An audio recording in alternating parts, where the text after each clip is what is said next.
ಹೊರ ರಾಜ್ಯಗಳ ಪಾಲಾಗ್ತಾ ಇದೆ ರಾಜ್ಯದ ಅನ್ನಭಾಗ್ಯ. ಕಾಳಸಂತೆಯಲ್ಲಿ ಮಾರಾಟವಾಗ್ತಿದೆ ಪಡಿತರ ಅಕ್ಕಿ. ಕಳುವಾಗ್ತಿದ್ರು ಕಣ್ಮುಚ್ಚಿ ಕುಳಿತಿದೆ ಸರ್ಕಾರ.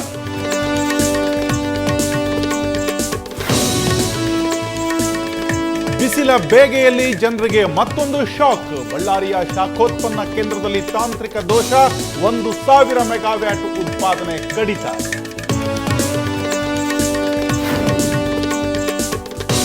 ಏಳು ವರ್ಷದ ಬಾಲಕಿಯ ಮೇಲೆ ಕಣ್ಣು ಹಾಕಿದ 55ರ ವೃದ್ಧ.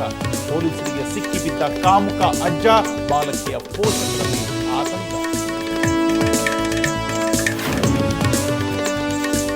ಕಿತ್ತು ತಿನ್ನುವ ಬಡತನದಿಂದ ಬೇಸತ್ತ ಮಗು ಸಾಕಲಾರದೆ ಸರ್ಕಾರದ ಸುಪರ್ದಿಗೆ ಕೊಟ್ಟ ತಂದೆ. ಮಕ್ಕಳ ಕಲ್ಯಾಣ ಸಮಿತಿ ಸೇರಿದ 23 ದಿನದ ಹಸು.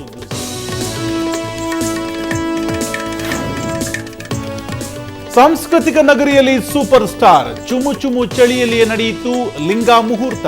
ಮೈಸೂರಿಗರಿಗೆ ಇಂದು ಡಬಲ್ ಮಹಕ.